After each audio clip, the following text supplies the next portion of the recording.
Hello, everybody. It is Jake, aka Korean Jew Crypto Trader. How you doing tonight? I am back at it again, back to back, with another video for you guys. And tonight we will be going over my 10 crypto commandments, Jurian style, of course. But before I go forward, I just want to talk about what has happened in the last 2 days. And you guys know what I'm talking about if you're subscribed.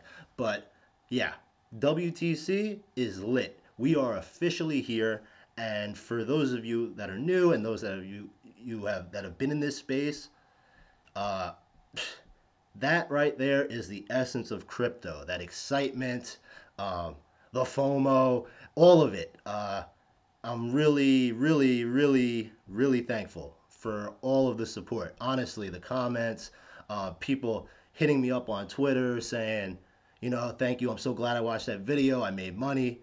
Like, I'm not a WTC whale. I made good money. Don't get me wrong. I did. But it was good. The rest of my portfolio kind of bled the last couple of days. I think most coins didn't do too well, and WTC really kept me afloat. But those messages where people are saying like, "Yeah, I made money and thank you so much." That was like getting me more hype than the actual price of WTC. So once again, thank you so much. I hope you all took profit. I think this thing does have some legs. I don't think it's over yet, but that's for another time. Um, and as a disclaimer, this is not financial advice. It's just my opinions. But I think that my commandments here will provide some really good value, especially for people newer to crypto, want to get in. I hope you enjoy it. And without any further ado, here we go. Let me just cue this up. And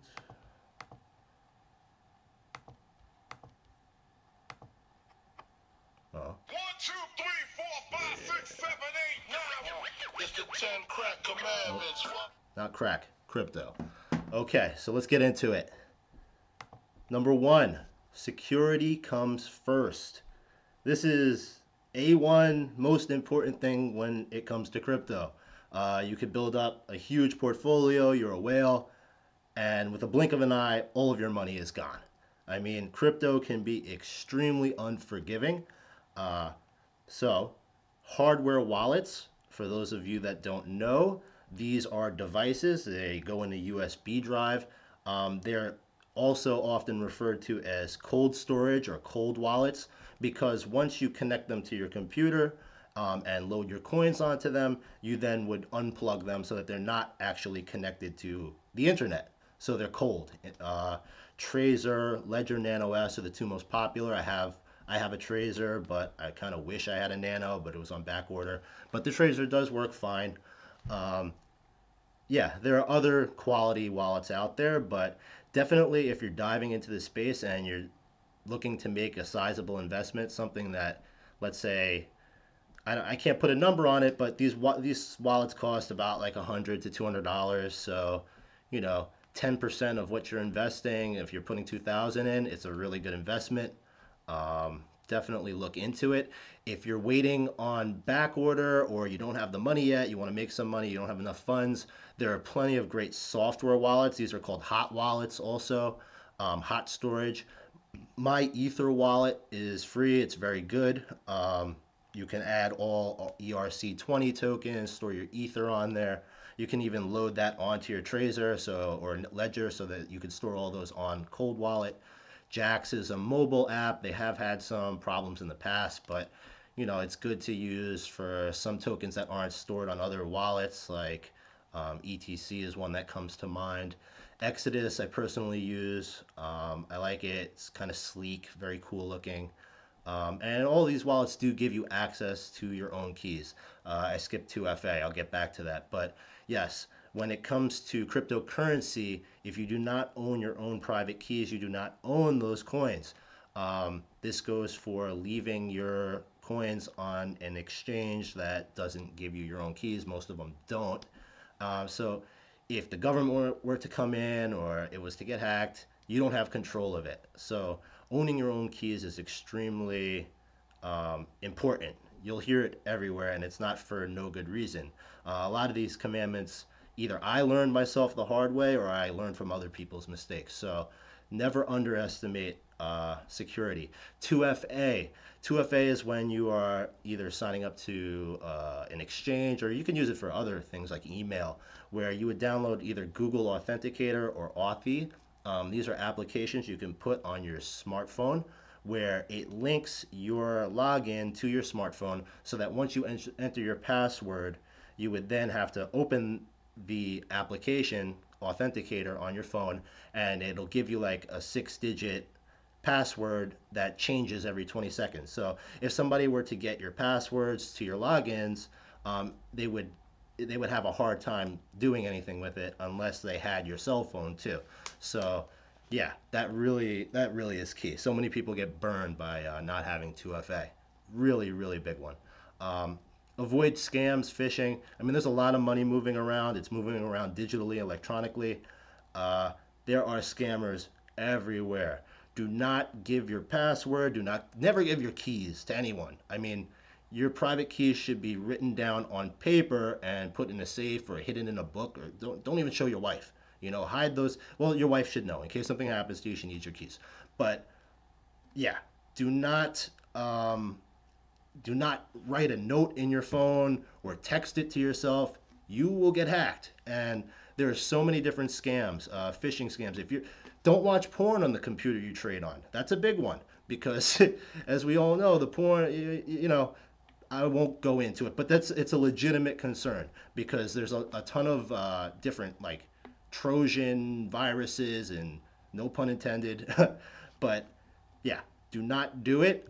If you get when you send Bitcoin or a cryptocurrency from one wallet to another, always double check the address because there are viruses that they'll pick up on an address and automatically switch it to theirs, and you'll send money to someone. And like I said, crypto is very unforgiving. If you send money somewhere and it's not, the right place, it's gone. If you send Bitcoin to an Ethereum address, even if you're sending it to yourself, and you made that mistake, it's gone. A friend of mine, he just got in and he's like, "Oh, I don't know what happened. I'm waiting on this my transaction," and come to find out, he sent Bitcoin Cash to a Bitcoin Core address, and it's gone now. So, always double check.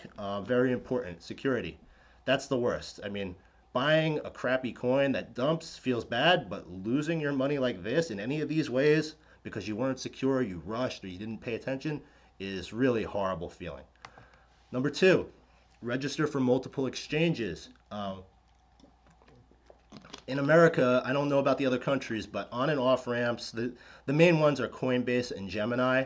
And by on and off ramp, I mean an exchange where you can convert your fiat currency, your US dollar, out of your bank account or a credit card, debit card, and turn it into Bitcoin.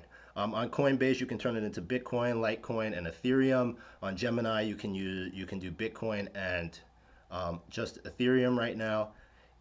Keep in mind, just this as a side note, if any coin gets rumored to be added onto either of these, it's going to go up. So these are the two biggest ones. They are insured.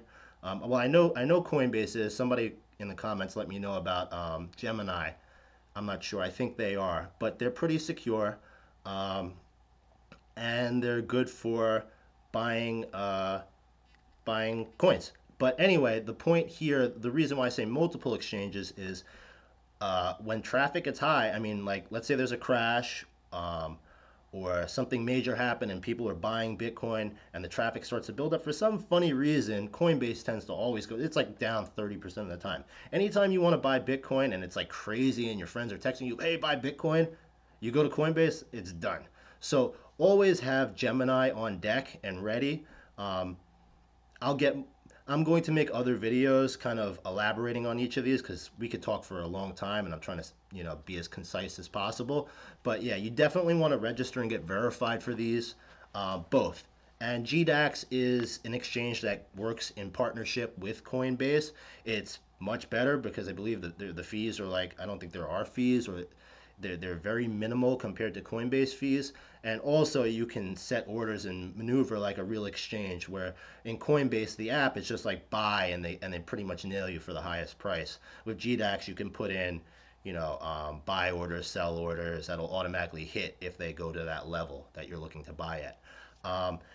Once you buy Bitcoin, Ethereum, or Litecoin, and you want to start to get into the other altcoins, the ones that are giving you huge gains that all your friends are telling you about, those are found at other exchanges, and all of these coins are traded off of either Bitcoin, Ethereum, or Litecoin for the most part. Those are the pairings. Um, so what you would do is you would buy Bitcoin on Coinbase, and then you would send it to your wallet on one of these exchanges, Bittrex, Bitfinex, who for US, I don't think they're going to be doing business with US in about 2 months. So that's kind of dead to us over here. Binance, we all know about that one if we know about Walton Chaincoin. Um, Cryptopia has a lot of like kind of niche, unheard of coins that moon from time to time. I mean, the Masternode craze was kind of crazy there. I was playing around in there. Cryptopia is like it's a weird exchange, but you can make money there for sure. Ether Delta is one of the more popular decentralized exchanges, and I have some thoughts on decentralized exchanges. It's really important for the growth of this space. So decentralized exchange means that it's not governed by one unit. So it'd be really hard for someone to shut them down, number one, and like a government to regulate them, or or for them to run off with your coins. Ether Delta is pretty good, but it's not the most user friendly. It's more advanced. Get used to these other ones if you've never done it before you go in there. Um, and exchanges have and will be hacked. So diversify. You don't want to leave all your coins on one exchange. You don't want to leave your coins on some people say don't leave your coins on exchanges. Period. Like I know some people that every night or every couple of days they move all their coins to their wallet, and then they wait to make a trade, because look at Mount Gox. Just Google it. They were like the number one exchange, and they got hacked big time. So people really lost a lot of money in the blink of an eye. It can all be gone. So that's kind of back to security, but you definitely want to be able to be registered for these exchanges. Let's say, like for instance, a hot coin comes out on Bitfinex and you don't have a login and it's running up. You want to get in, or you think it's going to go up, but now you have to go through the whole verification process and then send your Bitcoin over there, which could take a few hours or an hour. And by the time you get there, the price is so high, and now you're like, oh, I just sent my Bitcoin. I got to buy it now. And now you just bought it at an all time high. So always be prepared. Um, no FOMO. Huge, huge, huge. If you're in this space, you should know what this means. If you don't know what it means, fear of missing out. Do not do it. If you missed the train, you missed it. Like, it's another day, another dollar. No need to chase. If you watch crypto and you watch the charts and you go to CoinMarketCap and you see the trending risers and what's up and what's down. I forgot what they call that. Sorry. So much. Um, every day coins go parabolic. Every day quality coins go up, 15, 20%. The swings are crazy. I mean, that's why we're here, the volatility. They go down too. Um, if you miss something, don't let it mess you up, you know? Because meanwhile you're dwelling on your mistake. Oh, I should have bought Walton when it was 60 cents. Oh, I should have bought it. You missed Komodo, or you missed Monaco, which dropped to the ground. And you could have made that money if you just focused. So do not never panic into buying or selling. Like, oh my God, I gotta buy it now, or I'm gonna miss it. That is FOMO. Or I gotta sell it right now. Don't do that. Always it's hard. It's really hard. I mean, almost all of us who do crypto have been fallen victim to this before. It happens. But the more you can recognize when it's happening, it's easier to avoid that way. And that plays into the whale walls. Whales are people in crypto that have a ton of coins, like they got a lot of money. Maybe they were miners, or they're part of a hedge fund, or they just have been buying Bitcoin when it was $1. Now they have 1,000 Bitcoin or 10,000 Bitcoin, and this is the Wild West, guys. They can push these markets around. And one strategy that they'll use, let's say they want to buy a specific coin at a cheap price, is they'll put this huge sell order and just drop it right on the order book. And it'll scare people that FOMO sell. And, oh no, the whale's going to sell. And they sell all their valuable coins. And the price kind of goes down a little bit, and then all of a sudden the whale will jump on the other side and put it on the buy order side, and everybody say, "Oh no!" or "The whale's about to buy. It's about to run up. Look at that volume. Look at those walls." And people start to buy, and they just do it over and over and over again. It's rinse and repeat. So stick with your guns. If you like the entry, if you feel good about your take profit point, just stick with it. Don't like see a wall pop up and then just change everything. At the same time, you want to monitor what's going on, but don't let them shake you, you know, that easily. It's a game. Trend is your friend. I didn't make that one up. Uh, Going against the grain will get you hurt most of the time. Um, it's really important to identify what's going on. Like for instance, privacy coins are hot right now. So like, if privacy coins are the thing, you want to be looking for what's the next thing. It's really that's and yeah, spotting the newest trend and acting upon it is rewarding. I have some thoughts on that one too. But when we think about it, we kind of went from proof of stake coins with Neo that blew up, and then you had so Neo, and then you had Arc run up. Off the top of my head, I can't remember, but there was an era where a short period of time where a lot of proof of stake was really hot. Then you had, after that, the master nodes. Chain coin started that, and all these syndicate and score coin and anything with a master node went up. And I don't remember, is that the order? Was it master nodes, then proof of stake? It might have been that. But then now it's privacy coins, Dash, Monero, even, and then you start to look, and what I was doing was I saw, okay, privacy coins are hot right now. Dash and Monero, I missed it. What else is out there that falls into this category? And Verge is a coin I really hate. I hate that coin. I mean, that was one of the first coins I bought when I got into crypto, and I FOMO'd hard. I bought it damn near an all-time high, and then I fought the trend. I was like, oh, it's on a downward trend. It'll reverse. It'll reverse. And I kept buying more, and it was over. So that's what I mean by don't go against the grain. It'll get you burned. If the trend is down, don't buy thinking, okay, maybe it'll turn around today. Wait for it to start to turn around a little bit, and then you jump in. Don't don't do that.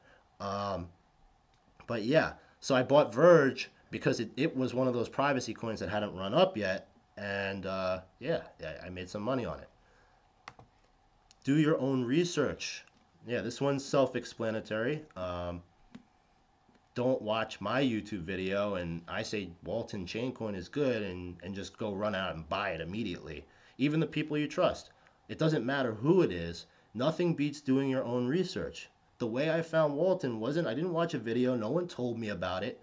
I was on Binance and I saw WTC and I was like, what is that? So then I went to CoinMarketCap and I'm like, this looks weird, but I'm going to check it out anyway because I saw that Binance was a trend. BNB went to the moon. Shortly after that, HSR did really, really well.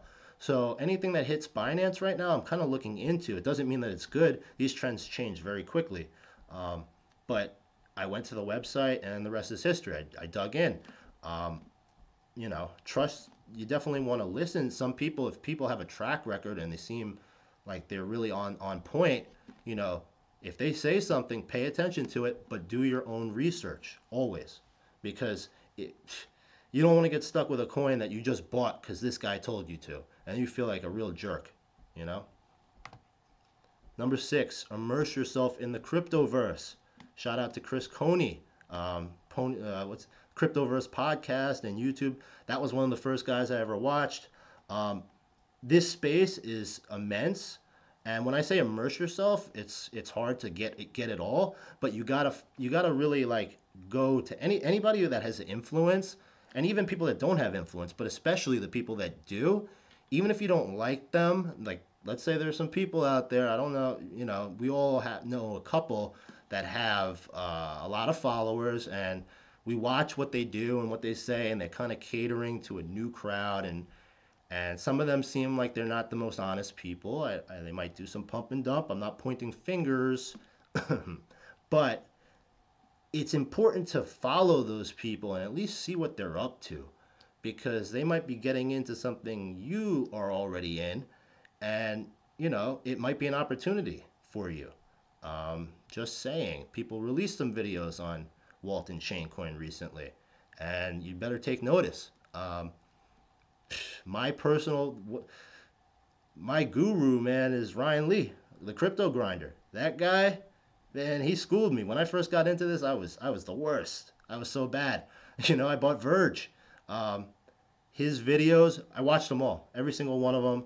I'm not, I am shilling, but I'm part of his groups.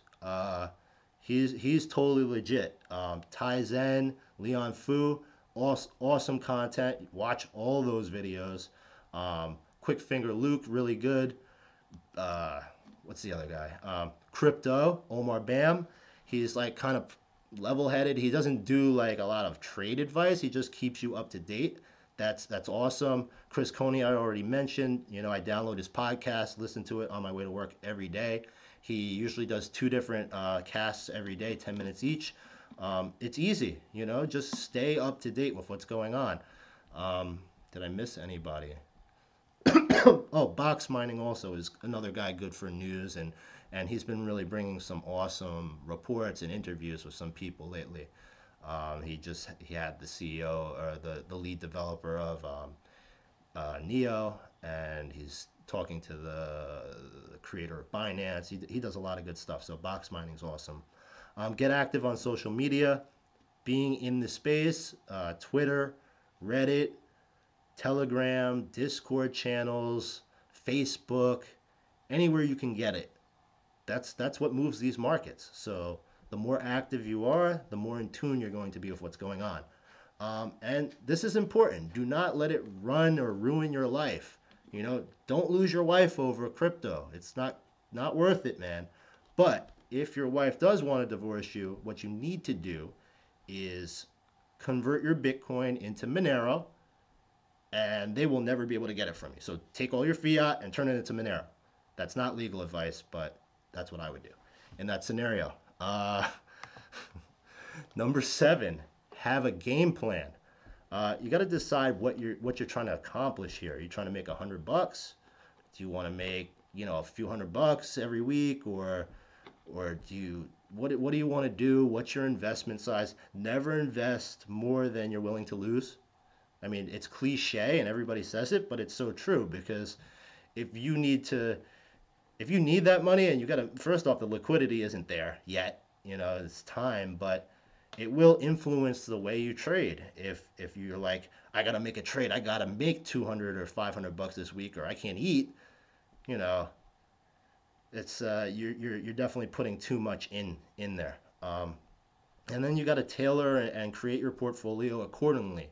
So, this is not this is everybody's going to do this differently. There's some people that just want to hit a home run every time. And just like in baseball, you got these guys that they hit 50 home runs, but they're batting 200. And then you got a guy like Ichiro who hits 370, gets a hit or a walk, and that guy's going to the Hall of Fame. So, you can try to make small trades and just consistently repeat, repeat, repeat. That's a really proven strategy. And then you can mix that up with some long-term holds, or also go for some. I like a diverse portfolio where you're going and taking shots. If you have a small amount of money and you want to make a lot of money, you're probably going to have to take more risk. So, definitely think about it, but have an exit strategy as well. You don't want to walk away with nothing. You could get hacked any day. Have your goal, and don't think just crypto. You want to think big. I have my own goal. I mean, there are some businesses that I want to start, and it takes a significant amount of capital.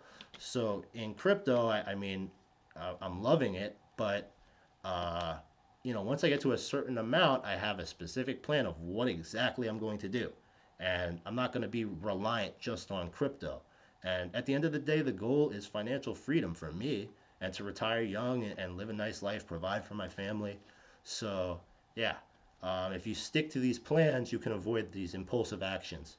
And this is kind of goes back to FOMO and controlling your emotions. Study technical analysis and fundamental analysis.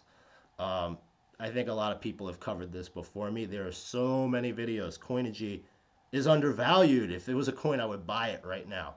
But it's not. But Coinigy is a website that gives you like all these awesome charting tools and indicators, and I think it's like $20 or $25 a month. I mean, in the stock market, this would be very expensive. It's really good stuff. So if you're serious about this, I would definitely check it out. They do a free 1 month trial, and there are so many videos on YouTube where you can polish up on your TA. Fibonacci retracement levels are crucial. Everybody uses them, so you definitely want to start Googling some videos, and I could try to help you guys out with that, but it's very important that you understand those concepts. Watch the volume. If nobody's trading that coin, it's going to be hard for it to go up. Volume is a very important indicator of what's going to happen with that coin. And sometimes the volume will come out of nowhere. If you're in a low market cap, it's very easy to manipulate because there is no volume, and I can just push my money in, and all of a sudden it's going to the price is going to go up very high, and it might create FOMO, and then I can sell. But you could also get trapped very easily because once you want to sell, there aren't enough buyers. So volume is, do not discount how important that is. And in crypto, technical analysis, which is, analyzing the teams and I'm sorry, not technical. This is a mistake. Fundamental analysis and news can easily trump technical analysis. So the fundamental analysis, which is analyzing the team, who are the developers, who are the investors, who are the advisors to the project, what do they have at stake? Are they staking their reputations? What does the coin do? Does it work? This is a longer conversation, but sometimes when you're looking at the chart and everything lines up perfect, you're like, I can't lose if I buy. And then something will happen, or you weren't aware that so like for instance, Stratus this week, right? I was bullish on Stratus. I still am kind of bullish on Stratus. I think they're going to come back, but that's separate. Looking at the chart, it looked really good. We got smashed, and it looked really nice because Breeze was coming out and they had a lot of stuff. And then boom, Breeze wallet got delayed and people dumped it. I mean, this has happened time and time and time again. So, that's part of buy the news. I mean, buy the rumor, sell the news. Like, you never know what's going to happen. So, this is important. Number 9, man, this is real. Go with your gut. Don't be the guy, it hurts me even to say this, who shilled Neo at like $5 and sold at 15. What was I thinking? I mean, June when I was shilling it when it was ant shares. After it ran up like 500% and then it dumped, I bought ant shares, like 1,000 ant shares at 0.0018. It was like dirt, literally dirt. And people that didn't even own Bitcoin, and I was like, hey, this is an opportunity. This is Ethereum of China. I think it could be huge. It's going to be huge. $100. I mean, I was shilling that and ARK to my friends. ARK was like 50 cents. And I had both of them, and they ran up both of them. And like an idiot, instead of just selling incrementally, I kind of questioned myself. Like, I'm like, it can't keep going. But my gut had been telling me for months or weeks that this was a big coin. And yeah, you could hear I'm trembling because it brings up bad memories. So if you've done your research and you feel strong about something, don't let anybody tell you no.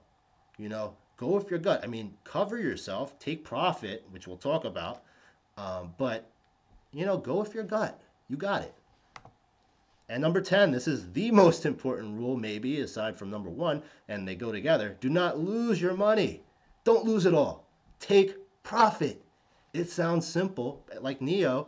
At the end of the day, I made money on Neo. I made a ton of money. I could have made way more money, but I didn't lose all my money, and that's the most important thing. I live to fight another day. Don't get too greedy. And when I say take profit, I don't mean sell all your coins. Let's say you have 1,000 Neo and you bought them at 5 and it goes to 15, maybe sell half. Now you're playing with the house's money. And that's basically what I did with WTC. So I made my money. If that thing goes to the ground, hey, I still made my money. And if it goes to the moon, which it may, then I made more money, and I feel I could sleep at night. US dollar tether. if you were going to use that, it was probably a few days ago when Bitcoin was testing 5,000. But US dollar tether, basically, for those that don't know, is a cryptocurrency that represents the US dollar, for example. And what it allows you to do is you can sell your coins. So there are pairings. So certain coins you can sell directly to US dollar tether. Um, or most of the time you're going to sell your coins into Bitcoin, then sell your Bitcoin to US dollar tether. And then what will happen is you'll have these coins representing US dollars on your exchange. So the whole purpose of this is liquidity. Uh, Getting money in and out from fiat, like on these on and off ramps like Coinbase and Gemini, can take 5 days, or they charge you a lot of fees. And then you have to send it from Coinbase to Bittrex or to, I won't even say Poloniex because I'm done. I'm not messing with them. Too much bad stuff. I never got burned, but I've heard so many bad things about money, and they don't respond to tickets. So I am very anti Poloniex. But anyway, you send your Bitcoin to an exchange, and it takes a few hours. And by the time you get it, you missed it. You missed the run up, just like we were talking about before. So that's what US Tether. When a crash is happening and you have your US Tether, boom, you buy the Bitcoin, then you buy your altcoin, just like that, or you buy Bitcoin and hold it. It's extremely useful, but you want to use it when the market is really high and you want to protect yourself from a bearish reversal. And look for low risk, high reward opportunities. Um, yeah, don't they're don't take too much risk. You want to always measure what's the upside to this trade, what's the downside. If it's a coin that's going all the way up, you don't know how much further it's going to go, but you know how far it can go down. So, yeah, and that's it. We made it. I don't even know how long this video was. This is my first take. You know me. One shot, one shill. Just kidding. Um, These are my 10 crypto commandments. I hope you enjoyed. And we're going to play the song one more time. 1, 2, 3, 4, Yep. 5, 6, Spotify. Shout out to Spotify. It's the 10 crack commandments. What? Yeah. If you like the video, be sure to hit that like button and subscribe. You can follow me on Twitter at Jew Korean. That is me. Oh, yeah. Some people ask, are you really Korean Jew? Are you a Korean Jew? I mean, isn't this schnoz kind of a giveaway? Do I have to say a bracha to prove I am a Korean Jew? My father is Jewish and my mother is Korean. Not North Korean, South Korean. So yeah, that's me. And we are going to make some Jurian dollars tomorrow and for days to come. I look forward to coming out with more videos. And thank you so much for all your support. Take care.